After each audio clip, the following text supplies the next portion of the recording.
different individuals who've made those requests to us.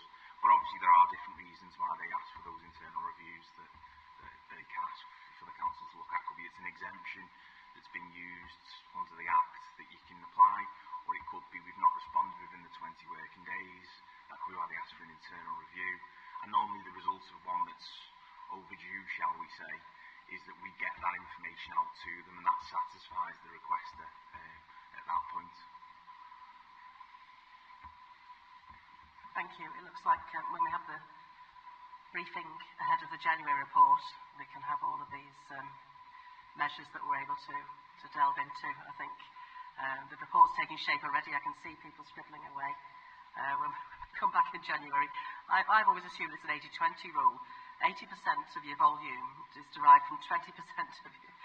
But if we're more like 95-5, I suppose maybe we have to explore that. Councillor Johnson? Yeah. Thank you, Chair. If we look at your point 8 about FOIs there, your number of requests that year on year has gone up from 1398 to 1726, which is quite large. And if you compare us with Knowsley and Sefton, obviously we're an outlier there, far more work that you're having to do within Wirral.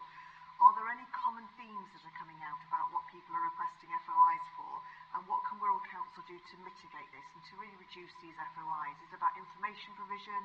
What kind of information are particularly people concerned about? Thank you. Yes, there are some common themes, and one of the solutions can be to publish information that people are asking lots of questions about. Sometimes that's not possible, and you need to tailor responses to those individuals. Sometimes it's part of a process that the council is going through, and once the council has gone through that process, then the theme kind of dissipates and goes away because we've concluded a process. But whilst people are cross and angry about it, or upset and want to challenge it, they'll use FOI. So there are a number of sort of issues that can occur at those times. It is something that we look at as a team to see what we can do to try and remove the frequent flyers or the hot topics, or to mitigate.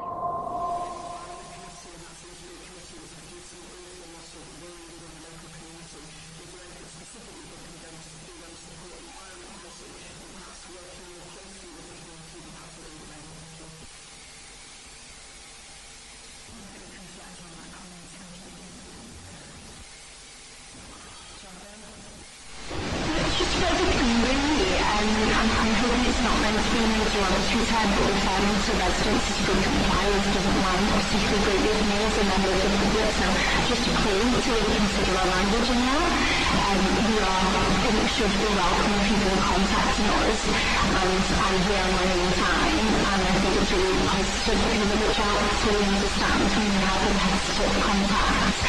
But we should use that. So my question is, in terms of the information, how will we use it intuitively to respond to people and residents so it feels like a hyper-personal to the environment?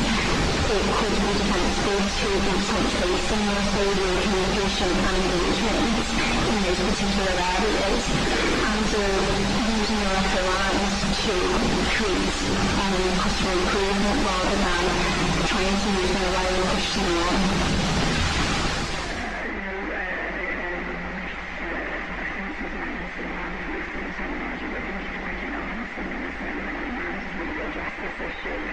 I think the joy of having brought together the information management team into my team directress, I also have the comms team. I also have the obligation to be the proper officer of the council to ensure that decision making is transparent. So I think those three things are very easily put together in line with the same areas of responsibility. So there's something I feel very strongly and passionately about in terms of how much transparency we have in decision making for our papers that we publish, but also for how much information we can engage and read and push out to our community. So it is very much in our mind.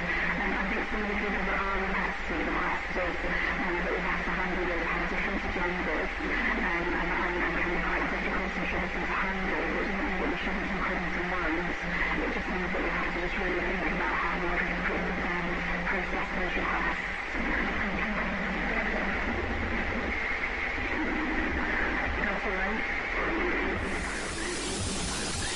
Johnson took much of my question on the FOI, but my sort of question